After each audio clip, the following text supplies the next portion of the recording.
Hello, I'm Nancy Sofin of the Tree Committee, and I'll be speaking to proposed changes in Section 8 of the Tree Bylaw, which concerns mitigation for the removal of protected trees. The Tree Committee in recent years has focused our attention on retaining and planting large shade trees.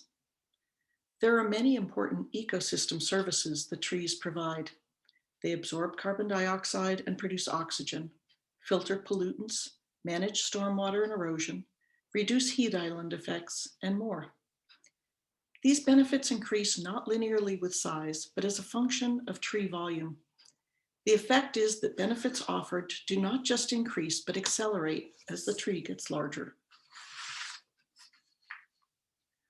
All of these ecosystem services impact public health beyond the borders of the property where the tree stands.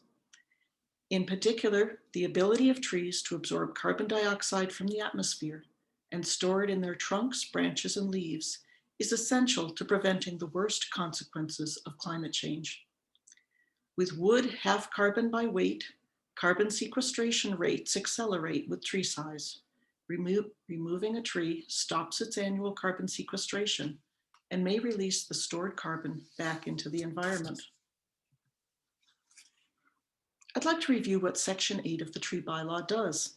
I'll use the term dBH as a measure of tree size throughout this presentation. It refers to diameter at breast height, or the width of the trunk, 4.5 feet above ground. Section 8 applies to protected trees.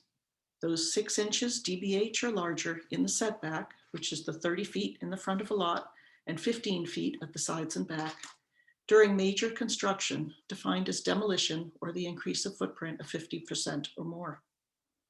Hazard trees, those that are dead or dangerous, are exempted. There's a small application fee based on inches of protected trees removed paid to the town's general fund. The meat of the bylaw is that any protected tree that's cut down requires mitigation, replanting with minimum 3-inch dBH trees, or a payment to the tree fund or some combination of the two based on the number of inches of protected trees removed. That replanting can occur anywhere on the property or on a neighbor's property with their permission. There is a replacement inch calculation that allows for large trees to be valued more than smaller trees. This 2-step chart was adopted in 2017 to represent the higher value of large trees. For trees less than 24 inches dBH, one mitigates the same as the inches removed. And for trees 24 inches or larger, one currently mitigates 2 times the inches removed. Why did we choose 24 inches as the standard for a tree large enough to require special protections? There's general consensus that a 24-inch tree is big. There's also an historical precedent. The 1691 Massachusetts Charter prohibited cutting trees this size, preserving them for masts for the Royal Navy. These trees typically will be a minimum of 75 years old, are often more than a century old. They are proven survivors of insects, disease, drought, and storms. A healthy large tree is likely to thrive for a very long time to come. In 2017, town meeting passed amendments that increased mitigation payments for unplanted inches removed, doubled the mitigation required for large trees by adopting the replacement inch calculation table, and rewarded the planting of species that will in time become large shade trees. So why amend the bylaw again? In part, it's to build on success. Tree removals have decreased, and a smaller percentage of trees being removed are large ones. We think that these trends are real, though they can't be quantified because the data is incomplete, as Mark Connor will speak to in Article 33. And 2 issues remain. Large trees are still undervalued in our mitigation system, and it's cheaper to pay the tree fund than to plant trees. This shifts the burden to the town to find planting sites without fully covering the town's costs to plant. The amendments in Article 34 apply only to protected, non-hazard trees in setbacks during significant construction. They increase the application fee and specify a mechanism for future adjustments, increase mitigation payments to the tree fund, double current mitigation when very large protected trees are removed, and double the current incentive for planting of certain large shade tree species. Let's look at the changes in detail.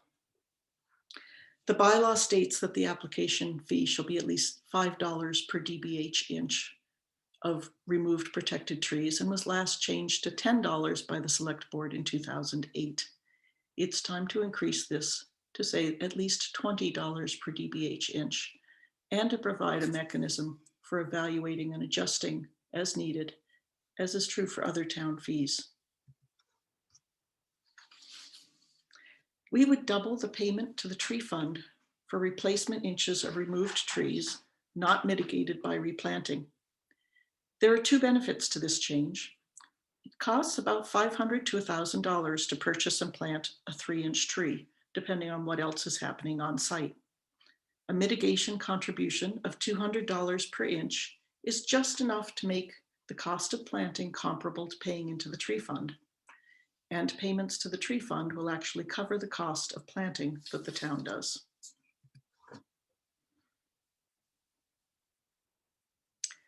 The next mitigation change changes that replacement inch calculation table so that for the large trees, 24 inches or larger, one would now mitigate 4 times as many inches as were removed.